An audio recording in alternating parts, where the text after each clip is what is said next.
In this tutorial, we are going to make our simple rig jump. So when we have a basic rig like this, so it's a cutout character rig, and we're going to set it up so that it can jump. So we're going to learn about using keyframes, going from pose to pose, flipping drawings, using drawing substitutions. So we're going to have a couple of different ways that we can go about doing this to create our finished result.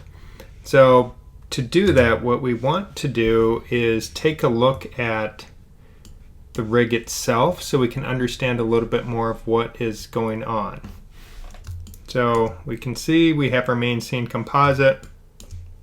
We have the character composite, which comprises all the parts of the character. If you add additional elements to the scene, they would be attached to this scene composite. So now let's take a look at the rig that we have here. So from the top, we'll work our way down. So we have a master peg that selects the whole character. Then we have the upper body, which we can see does the torso, arms, and head. We have a lower body peg, which is the hips and legs. So going into those, this character has a super simple head. It just has hair, a face, and a head. So, the head artwork is just simply the head artwork. If we take a look at that. So I do want to show one thing. So we can see the head is just a simple oval on this. So we'll just make that a little bit bigger. Now the face is set up so we have the face facing forward, and with the simple drawing substitution, so we're not flipping the whole head or having to do distortion. I've created a drawing substitution where the face is pointing to the character's left or camera right. So if we want the character to look left, we will just simply do a full head swap, or you could, or a head mirror, but we could also modify it. So if I take the face with it selected, we can flip it over using our flip option. So that's certainly a possibility. Now, currently I have my transform tool set up. Under tool properties, it is selecting pegs.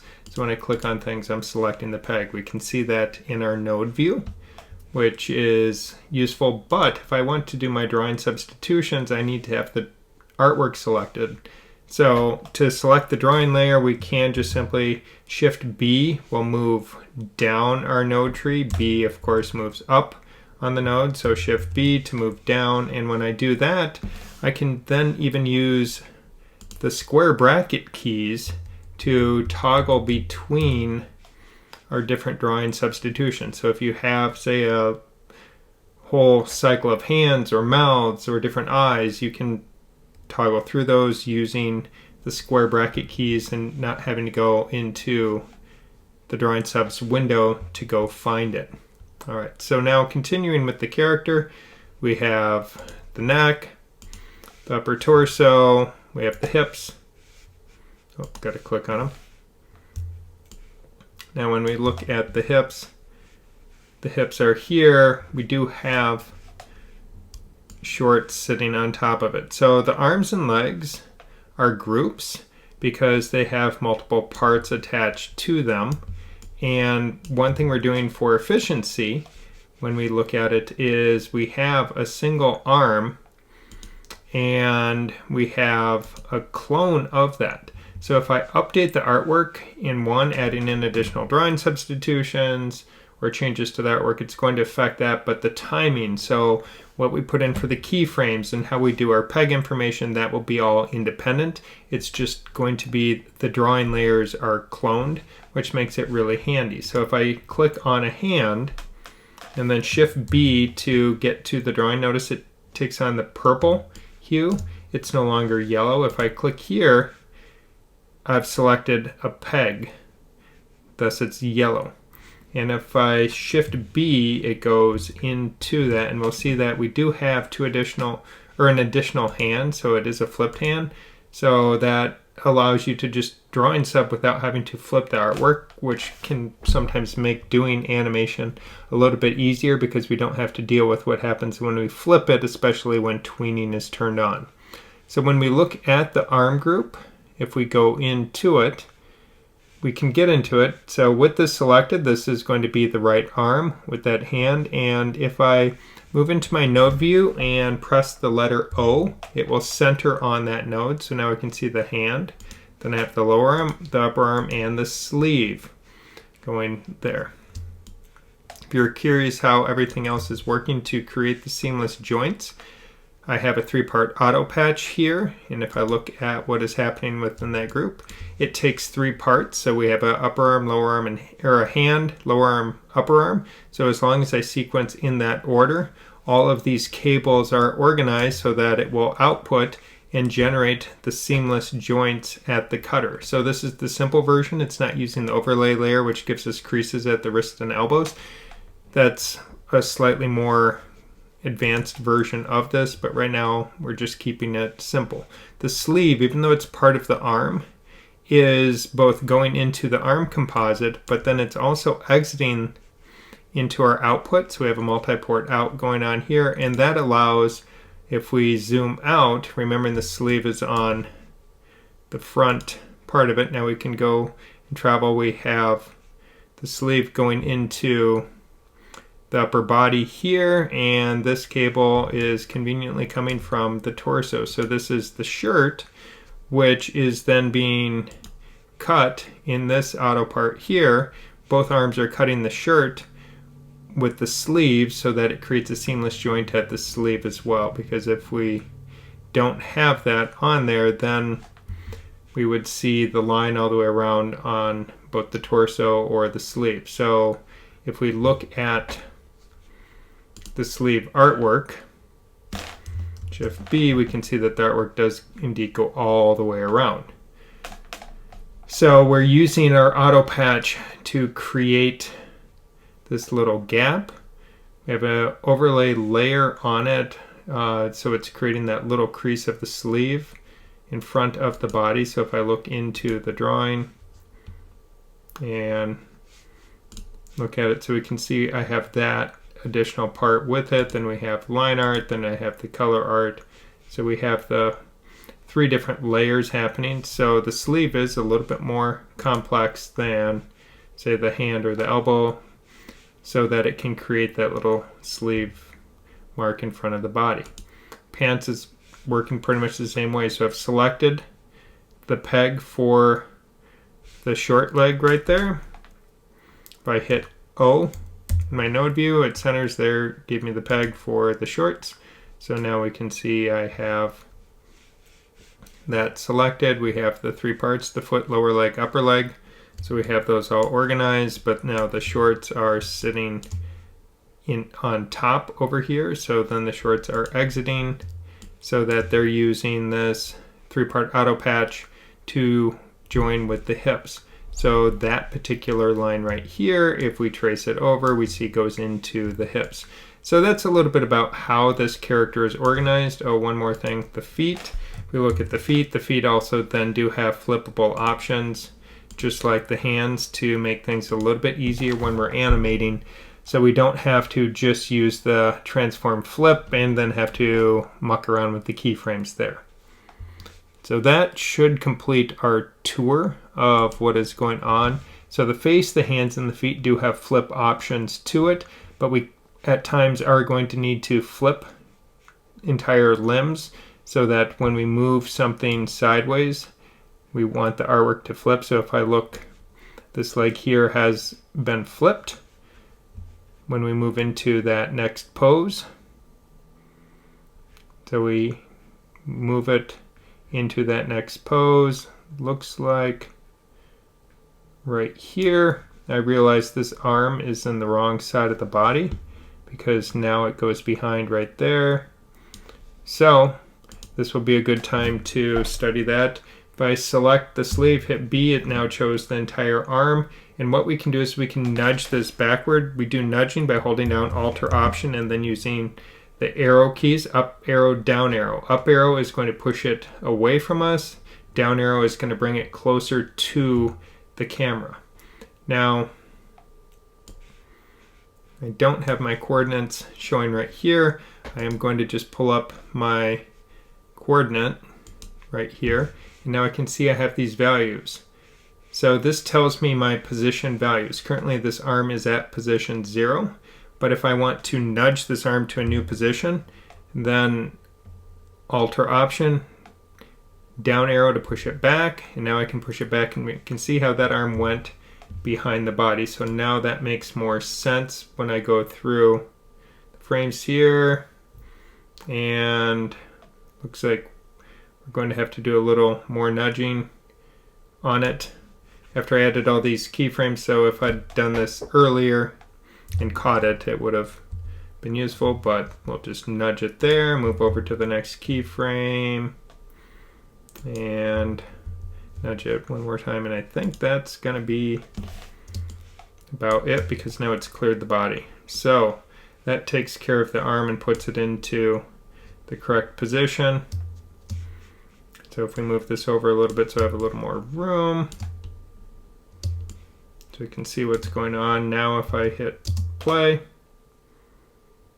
but then when it lands, the arm is in front of the body, so we're able to move limbs both in front and behind the body, flip body parts, do drawing substitutions, and eventually create our full animation. So that gives you the overview of what we need to have happen. And now what we're going to do is take a look on how to create all of the different keyframes and animate this character. With the clean timeline, we're ready to start animating. So just a couple reminders. So I have my node view over here. I do have drawing substitutions. If you don't have access to those, click the plus and then choose drawing substitutions on the side. Up in my toolbar, I right-clicked and selected coordinate, and that shows me my coordinates. So when we start nudging, it is nice to see that.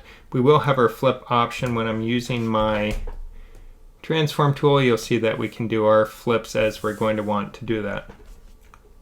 I do think as you're learning how to do this and trying to understand how to animate a cutout rigged character, it is going to be beneficial to have your nodes available to you so that as you are working, you can keep track of how those nodes are organized.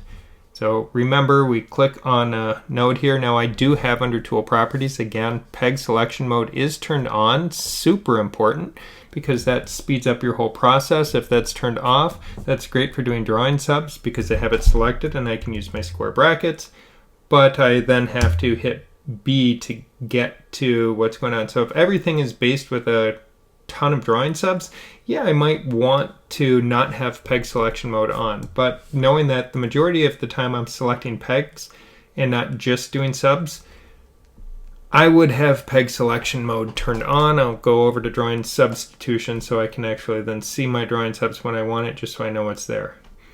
I made the artwork so I know what's there, but because you may not be as familiar with it, it's going to be useful to have that. Again, also useful to have our node tree. But this is a pretty standard kind of thing. I have the foot, or the lower leg. If I hit B, it chooses the whole lower leg. If I hit B again, I get the entire leg. If I click on the shorts, hit B, I get the whole leg. Hit B, I get the upper leg. B once more, I get the full leg. If I click off or hit escape, now I can click on the hips, hit B, I get the whole lower body. Click on the torso, B, whole upper body. Click on the hair, hit B one more time, now I get all the head parts. So we can see in the nodes over here how that has now selected our head group. If I just click on the neck and hit B, it's going to go to upper body because the neck is connected with the whole torso. If I click on the forearm, that now chooses the two parts. Hit B again, now I have the whole arm. Hit B a couple more times, now I get the entire upper body. Hit B once more, I get the character. If we go O, we'll see that is now the character's master peg. One thing I would strongly recommend that you do is that you decide how big you want your character to be primarily in your scene and start that scale now. Set it to the size you want it to be. I am going to shrink the character down a little bit just so I have a little more room to work. So if I hold down shift, we can see, well, that's kind of ugly. Or if I don't hold down shift, it's ugly. But if I hold down shift, it allows me to move that character and maintain a relatively proportionate view. Now, again, since we're going to be somewhat repeating what I was showing in the demo, it is nice to either have a ground that we're animating on, or I can just use the bottom of the frame. So I would encourage you to build environments. So you have ground, you have background, you have sky, layers in front, layers behind, so you create a sense of depth within your scene. So if I have this here and decide, well, let's put a ground line in here, I can do that. And now we will add and close. Now I will just simply go grab my line tool because that's the easiest one to work with for this ground layer. And I am going to just draw, hold down shift, and that creates it so it's a horizontal line because I want a horizontal line as part of this. Now if I look my character, I've already extended out the character, but the line is only extending for one frame. So I will then move out in my timeline and use function key F5. Of course, that extends out the exposure for that so we can see what is there. Now, one thing that I am going to do with this line is I am going to change its color, because with that line selected, and we drew it on the color art layer because that was still selected from before. So I'm going to select that, cut it, go to my line art. It doesn't really matter for this, but it just makes me feel better about it. And I'm going to choose a different color than the character so we can see what is happening here. Because by having a separate color from the character, I can figure out, when the character is with its dark outlines is or is not on the ground. Now you may notice that we see this layer is beneath. We have this character artwork up here, but it's not sitting beneath it. So I've selected that. I'm just going to hit O on the keyboard. Try again.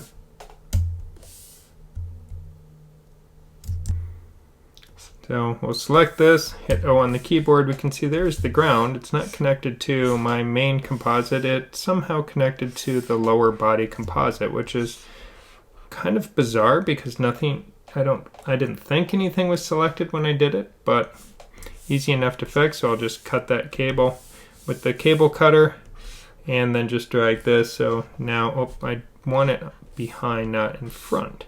There we go.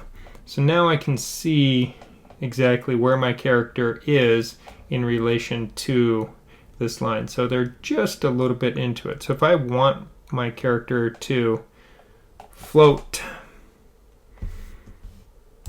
so we are at the master peg for the character. If I zoom in, if I want to start out and pay attention to where is that character, I can use the arrow keys and get it so we're precisely sitting on that line. So it's going to be really important that we have our keyframe. If I go out a few keyframes here, or a few frames, and now I move my character to a new position, and if I just bend at the waist, adjust what's going on there, go back to frame 1, we'll see that we're in that position. So what we have to remember when we're working, so let's just kind of undo that, is that we need to make sure we insert keyframes not just on the master peg, but on all the layers underneath. Eventually we will be zooming in on specific layers and pegs and only doing special keyframes for those as we fine tune. But when we're going for our core poses, I click on the frame I want to insert a keyframe. I click on the keyframe button or use function key F6. Now, if I look here, we'll see we have keyframes everywhere. So now if I say go out to 30, and this is where I'm going to now move my character over, they're going to do their spectacular jump. and I can see I'm standing about where I want. Now if I look at that keyframe, I'll see there's only something on the master peg. So if I start mucking around with things, it's not going to be quite correct. So again, we click the keyframe button or function key F6 because we collapse on the master peg, so I don't have to go through each layer and highlight everything and go keyframe, keyframe, keyframe, because that'll drive a person insane. So now I have a start and an ending pose. I'll go somewhere in the middle over here. I'm probably going to have to move things out and more time so I can actually enjoy part of what I'm trying to do with the animation. Now I'm going to just move my character up, and if we look at what we have here, again, insert that keyframe. So I clicked on it. So now we can see we are animating. We're starting to follow that arc. Now I want to set my pose, so I'll hit B to select the whole upper body. We're going to pull this down. I'll click off, click on the hair, B. I'm going to rotate the head up. And so I'll worry about doing the drawing substitutions for the face and hands and things like that, and those flips a little bit later. But first, what I do is kind of the gross animation. I'm doing the base pose that I'm trying to create. So yeah, we're flying through the air here. I'm going to take this leg and pull it down. Then we'll click the lower leg, pull that over. You can see that arm is there. I want to rotate that arm up so that's there. I want to take this arm, rotate it up as well. That looks really goofy when it's behind the head. If it was here, it'd work, but with it behind the head, I think what I want to do, and I can move that shoulder a little bit. That's where the auto patches are so handy. We'll just pull that arm forward, so Alt or Option and the down arrow key, so it's now on top. Now I can hit the hand, beat second time, and put a little bend in the elbow. Now I'm going to take this leg here, so click on the shorts, hit B, and I want to flip that, so I'm just going to flip that horizontally, bring that around,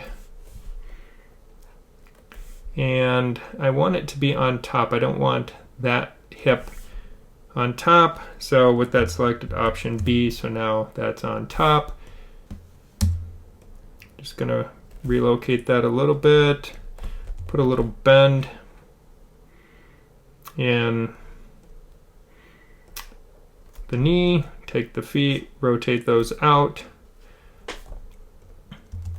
and a little bend there. Now if we look, we can see we're getting some pretty wonky things happening here, because notice how we get this weird rotation. We go from here to there, and when you go from here, so anytime we do flips, we can see where it's rotating it around, so then that's problematic. So what I want to start to do is to figure out some of these in-between kinds of poses.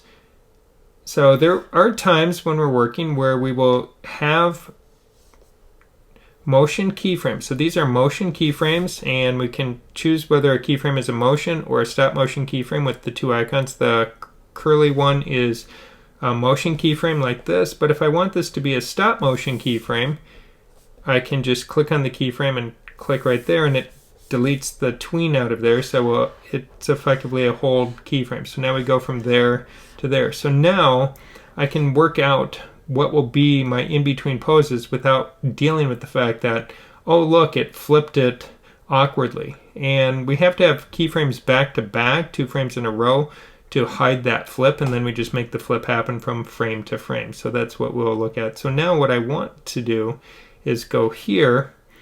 So I've gone over a few frames, and I'm going to work on kind of my syncing down my anticipation pose. So I will insert a new keyframe right there. I don't care whether it's motion or stop motion yet. And now I can even go back to my first one, and we can turn it back to a motion keyframe so we can see how it holds and then it goes. All right, so what I care about is now this pose. So a couple things that I want to do with it is my character is going to bend forward for the jump. So we're going to have an anticipation, then during the jump they'll kind of go into arching their back. So here they're bending forward and going down. So I'll just choose the whole upper body and we'll bend it forward. And then I'll choose the whole lower body and we'll bend that. And I'm not too worried about my joints yet because it's gonna depend on getting my legs in position. So I do want on this particular leg, I want to flip this leg. So this is where we're starting that flip. So we'll be able to take care of that pretty quickly here. Now again, notice how we get that paper thin. So when we go from pose to pose, we probably can't we have to have 2 keyframes back to back to take care of that, but that's okay. Now I'm going to bend this leg here. We'll bend this leg and I want this leg to be a little higher, a little more bent, and then this leg will have to bend more so we can work on getting our feet situated on the ground. So if I just take that keyframe and drag it so it's right next to it, we can see from there to there. Now this arm here, I'm going to send that back. Oh, not forward, back. And I can see in my coordinates where it says 001B, that's back. Now if I go here, it's at 0. And if I pull forward, so with the Alt option down arrow, we see it's 001F. But we want it to be 001B, so select that, so now it goes behind the body. And now this arm, I'll select this one, B, and we'll rotate that. Now we can see this arm is going behind it. Well, that's problematic. So we might need to pull that one forward, but the upper arm isn't going to matter just yet.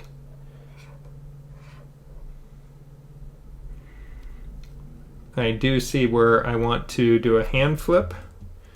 So I'm just going to do that right now, just so it makes me feel a little bit better.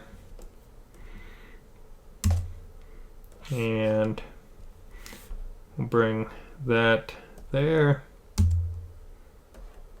Pull the head over, and we can even, so we can see how we're getting ready to jump. So what I do need to do is I can click on that keyframe. I do need to make sure, I don't remember if I did or not, so I clicked and hit F6 to do that. Now we can see how we're moving to that next pose. Now what I want to do is give it a little bit of time here so we can see. So it's kind of working, but we do get that little flip action happening. So one thing I want to do is go ahead on this, and here I'm going to go to this frame. So I've now selected the whole leg. So I clicked and hit B, so the whole leg is copied. Now in my timeline, the whole leg is selected, but I'm going to just copy those keyframes. So I selected these pegs, or the leg peg, I guess, and all of its child pegs. Now I go to in my timeline. So we have to make sure that, where our cursor is when we're doing this. So in the timeline, I'm going to choose copy, so I'm copying that keyframe information, and I'm going to go to this next frame over here, and I can paste that in, and now we can see we don't have that flip happening.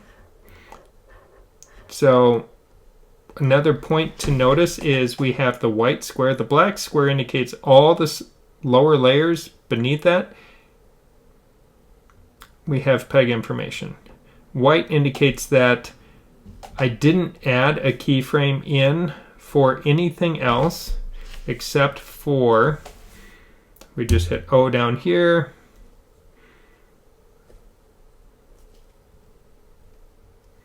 Or I guess it's, there we go. So there's the keyframe for the left leg group. So we've now, there's the left leg group and it now has a keyframe. You see there's no other keyframes underneath it. So collapse back down. So this is part of how we handle doing flips. Now my whole character shifted down. So I am going to pull them up because I don't want them to totally go into the ground. But as they move their leg over, okay, move the leg over to there. Now that's working a little bit better. Now we may need to adjust some of this, and this is when we start to finalize the animation and shift it on to 2s, then we really finesse those things so that the character isn't doing this arc, because we can see how they're almost following an arc down, and then so they're here and then they're arcing down and then now they're back up. So we have the opening view. I think I want to turn the hand on frame 2. That just makes more sense. So Shift B to get to the artwork, square bracket, and now B to be back on the peg, and then I can rotate the hand. So we're here, flip it, so it's like the whole character is getting ready to jump. And then now as they go through, we're here, okay. I like the thumb down there, but not through here. So at this frame here, Shift B, we'll flip it back, B, get the position that I want. Okay, that works. So now we're at the high point of the jump, I think.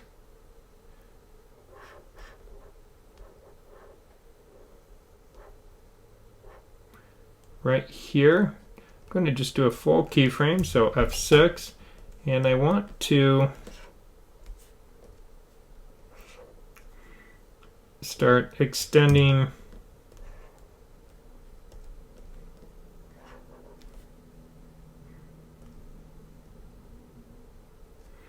and don't be afraid to move parts around and possibly even stretch parts or squash parts to get what you're trying to do.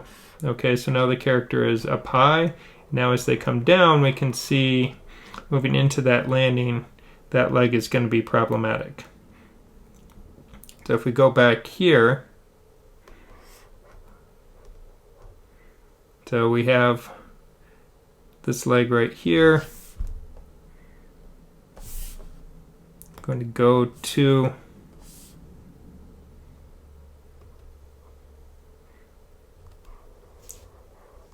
let's see, B, B. Now if I look at what is happening, what changes is the scale of the leg. If we look up here, the scale on the x-axis goes from -1, so, well, it's minus 0.99, and it goes from -1 to 1. So 1 is always considered the original scale, but when we are flipping it, we're doing a scale of -1. So that's why it eventually disappears, because now our scale is down to 0, and now we're at -1. So I am going to go right here, and for now just enter in a -1, so that leg is in that position. So while I'm doing the flight in the air, and I'll work on the landing, and then we'll figure out exactly which frame we need it to flip on. But I do like how the character is going up, and now what I want to do is start to hold this a little bit. So I'm going to take this keyframe that I have here, I'll copy that, and I'm going to go over a few frames, and I'm going to paste it in. So now we're at that position, so now we can start to work on a little bit more of what I want. So it's not so dramatic of coming down. I want to start to figure out a little bit more of how I want the character to be coming down. You can see we move this and it's like, whoa, but kind of like this where the character is going to be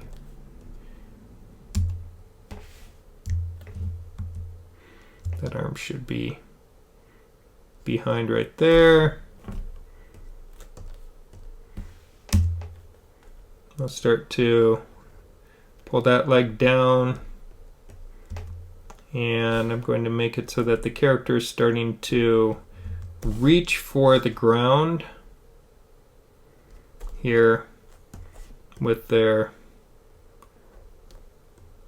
legs, and pull the entire character down a little bit so I can see we're here, and we need to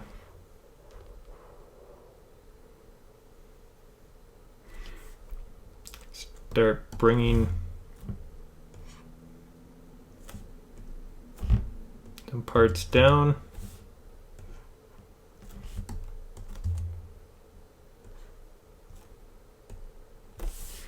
We'll worry about the hand. Well, I mean, so we can go back and deal with the hand. Got one little part here where the head is looking at the camera and then it rotates back. Yeah, we might end up leaving that. We'll see. It's coming down in for landing. I like what's happening here, so we'll do a full keyframe.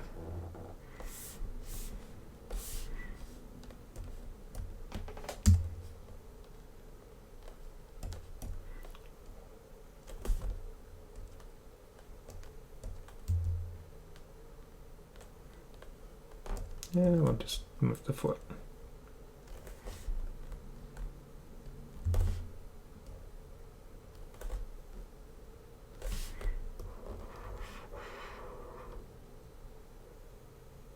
So they're spotting the landing.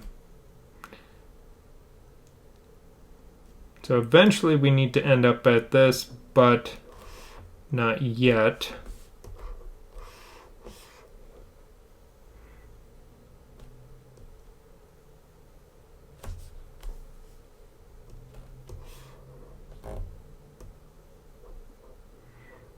So I need to, so apparently I didn't fully keyframe that, so we'll click on keyframe. So now this frame, whoop.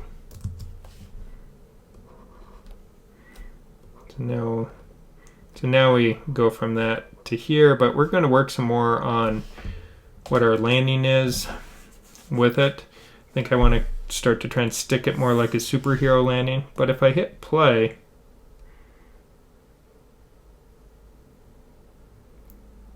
I like how they're pulling their hips around in the air. We just have to worry about that leg flip, which we know how to take care of that now. And I want to work on the landing, so I'm just going to pull that further out so I have a little bit more time to work with. And from this keyframe here, we'll just copy that, and I'm going to go over a few frames, not too many, simply because this is going to be, we're almost at the point of impact. So right now, I'll just paste it in. So I paste that frame in. And this is where I want to have my character land. Now their landing pose is going to be similar to this pose here,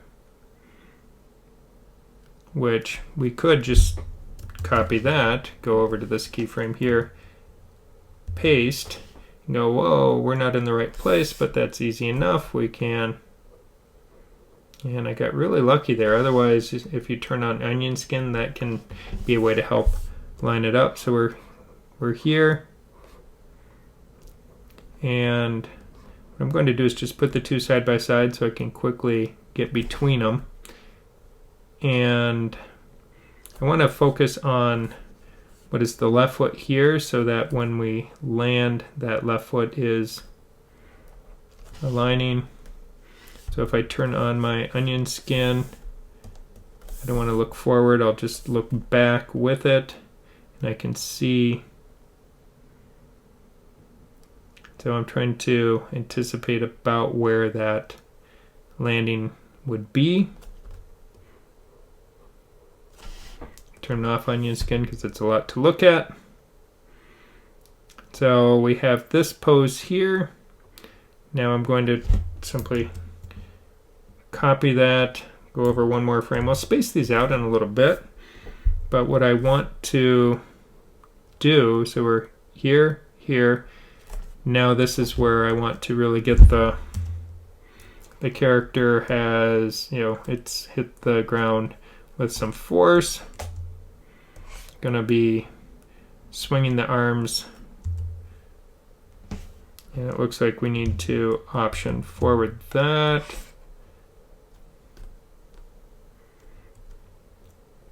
And on this frame, I think I'll have the head up as we land, but then the next frame, we'll have the head go down and then recover. I'll rotate that leg up a little bit, pull it down. We can see that it does need to go behind. So we'll bend that leg there. So Alt, forward arrow, rotate,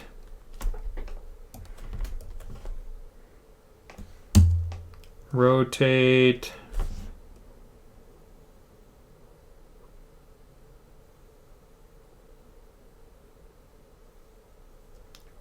to there. Now let's turn on our onion skin. So we can see our character is really landing. And now the next pose that I want is for my character to work towards standing up, but in the process of doing that, I think I might, as we fine-tune some of this, work on getting some secondary motions and follow through so that the head will dip down. But first we need to figure out how not to have that happen. So we'll go over one more frame right here. Go for this frame, copy that, paste it in, and it will be a matter of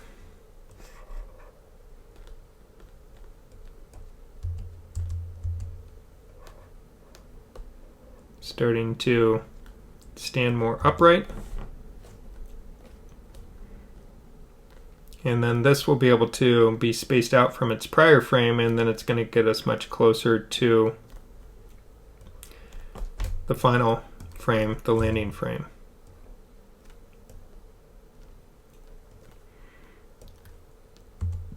So don't be afraid when you're working to, well, we don't want to do that, but to move and adjust where things are, and sometimes you will have to make some parts longer or shorter as you do it to better,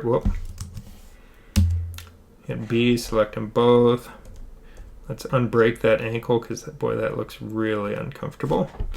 And I'll bring that arm down there. We'll bring this arm over here, pull the shoulder down, move the head so we can see. Now we need to take this whole character, pull it up, onion skin that a little bit so we can see where we were standing. Now if I go from here to here, the right leg rotates okay. The left leg we need to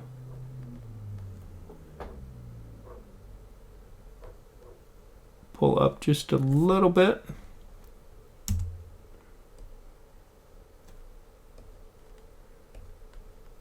And this is one of those times where I want to shrink it. Now what I don't want to do is do this, because we can see how it gets skinny, and that's really ugly.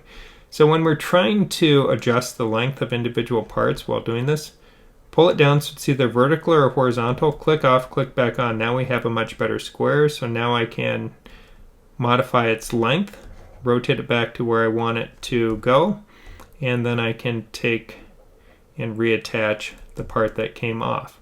So that is your hot tip for the day of how to adjust some of those lengths as we work. Now, again, remember we have the weird flip going on. So from here, I'm going to copy that, paste it back in, and I'll just do a flip over here because this is where I now want to start straightening out the legs. And of course you can see where we will be, well, now he's got a little dancing, a little jig, but we will be having to adjust some parts. Actually, let's still have a little bit of bend in the knee on this one, and because I shrunk that leg, we can see how, you know, that foot needs to be about there. So this one, again, rotate it straight, click off, click back on, and now you can elongate it back to the length that you need. Now got to go a little bit more, stretch it out, pull it back, so now we get the joint. B, go here. I'm gonna lead with the head. Well, didn't mean to drag it, meant to rotate it. Start pulling that arm down. Pull that down. I'm going to pull that one over just a little bit.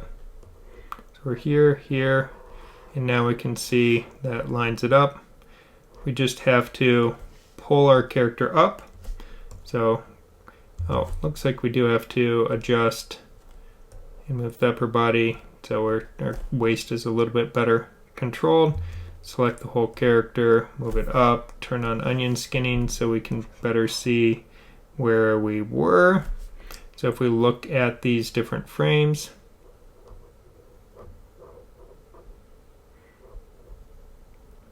and then I'm going to just take and pull this frame tight to it so it's easier to align, and then that puts us where we need to be.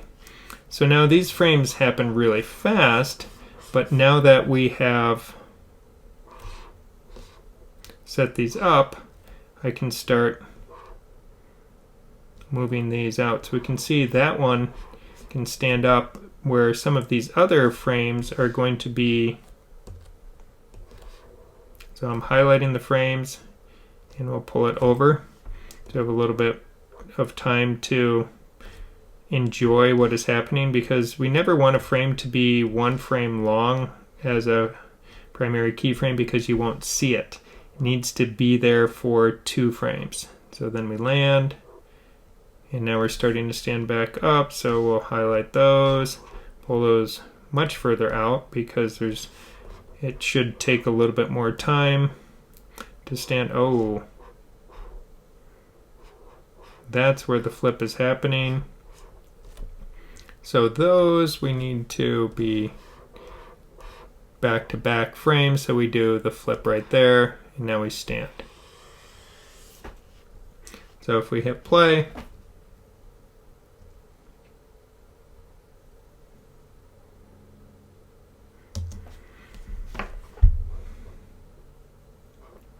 So we land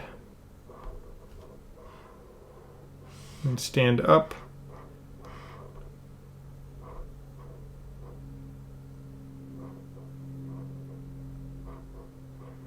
So from here to here, the whole thing jumped over a little bit, so I'm going to just take this one and move it over so it appears to be more in alignment. That's better. Now some of the timing here is really fast, because I like the beginning, but even that is starting to jump. We need a pose in between because that's kind of boring right there. So we'll worry about that after we slow it down a little bit. So I'm just going to highlight these frames, move it over a few, let's see. Okay, I like that. So we're taking longer to get up. We're kind of floating here a little bit. And then pulling the legs in.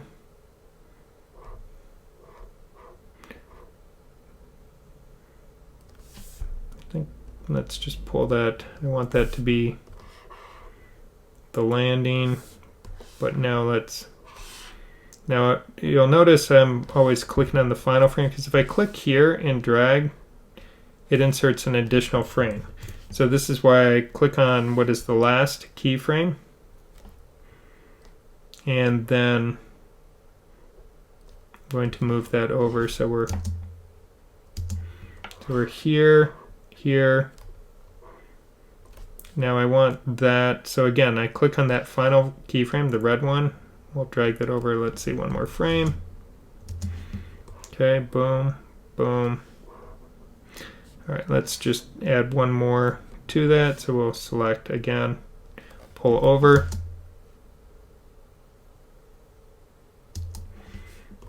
Okay, with, as they land, then that leg is dragging in because, that they didn't fully stick the landing, but the one leg mostly does. So the right leg mostly sticks, the left leg doesn't.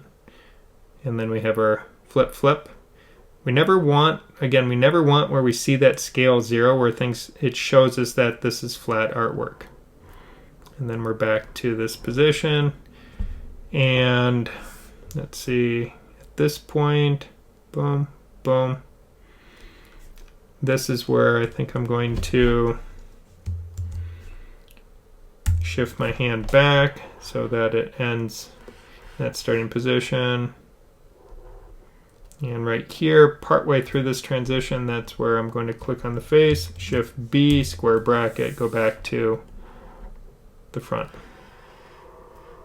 So now we're going to have to fix that camera left hand here. So we're here, it's here. So it does a flip there. We don't really want it to do that, so click on the hand, Shift B, square bracket.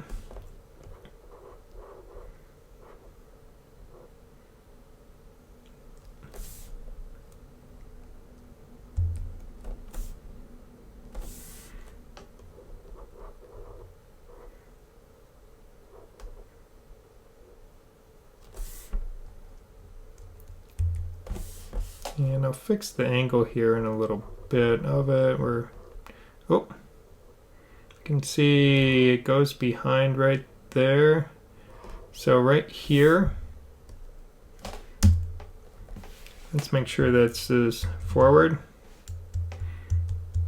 So that was Option arrow on that.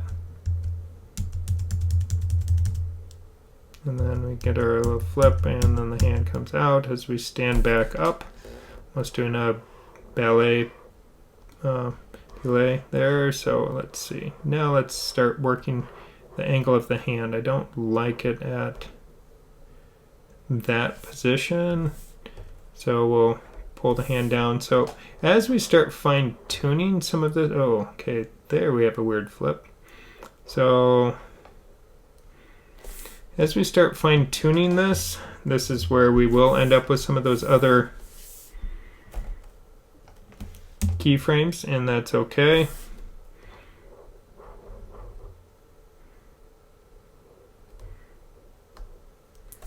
And right here,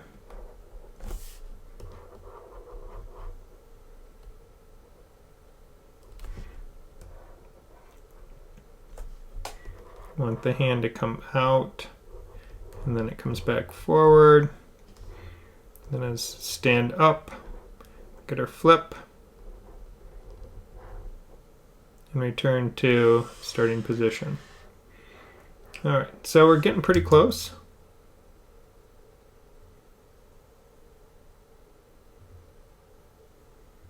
And a big part of it is give yourself enough time while you are doing it. You never want it to be zoop and happen too quickly. So now this pose right here, as we get to our kind of super person pose, right here, we've taken off. So I'm going to just insert a keyframe for everything. And now this is where I'm going to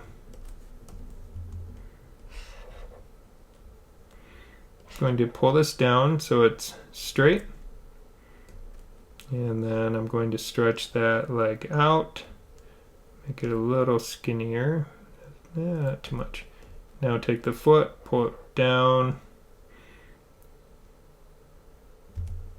and then we'll pull that. So what we're going to do is, because it happens quick, we're going to put a little bit of that stretch in on our character.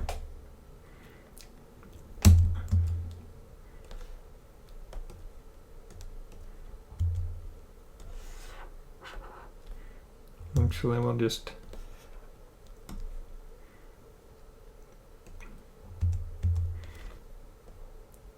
stretch everything,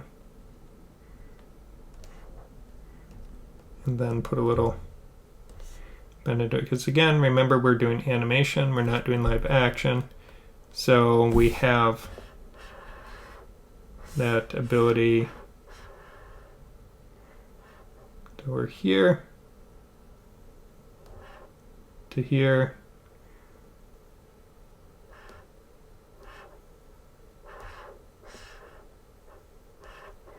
I want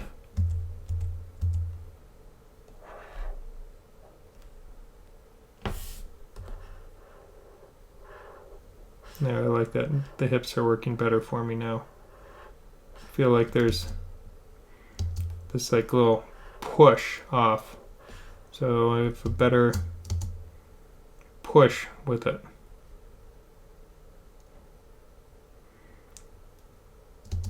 So as we start to get our timing, and we can keep working this, fine-tuning it and adjusting it, then what we want to do is highlight our frames, and we have an option as we work with it, not fill empty cells, but the next one of these, create keyframes on, so the two blue dots with the little empty part in the middle, I select that. And we're going to put keyframes on every 2 frames. It's going to eliminate any tweens. They'll all be stop motion keyframes. I'm going to not keep my existing keyframes. If I had a few special ones I had to keep, or if I made sure I was only putting keyframes on every odd frame, so 1, 3, 5, 7, 9, etc., then I might want to keep this because maybe I did put something special in. But what this does is this now cleans up the timeline, and when I do that, we can see now I just have these keyframes. So now that we've done this, we've put it on 2s. What we can do, you'll notice it doesn't have quite that same floatiness that it had before, but because it's on 2s now, if I change anything or even go in between and modify something else and tweak it a little bit, it's not going to affect anything else. There's no tweening going on. So any changes I make here, and I will see that sometimes we're getting some weird effects, like right there where the arm is now not where it needs to be. So we can see in this frame we need to, whoop, not the torso, arm, B, and option, pull it forward. And now we'll go through the timeline. Oh, this keyframe, we need to repeat that same process. So we go through and look for these sorts of things, whether we need to do our drawing substitutions, we need to take care of our nudging problems. So if we have any nudging issues, we address those now. So I can see that the legs are working. The leg's not working here because this leg is needing to nudge back because it's on top of the front one. So I send that leg back, and then we're good there, there. Okay, so now I can hit play, and it removes that floatiness. It adds in animating on 2s, and we have more control over it. So good luck and have fun animating.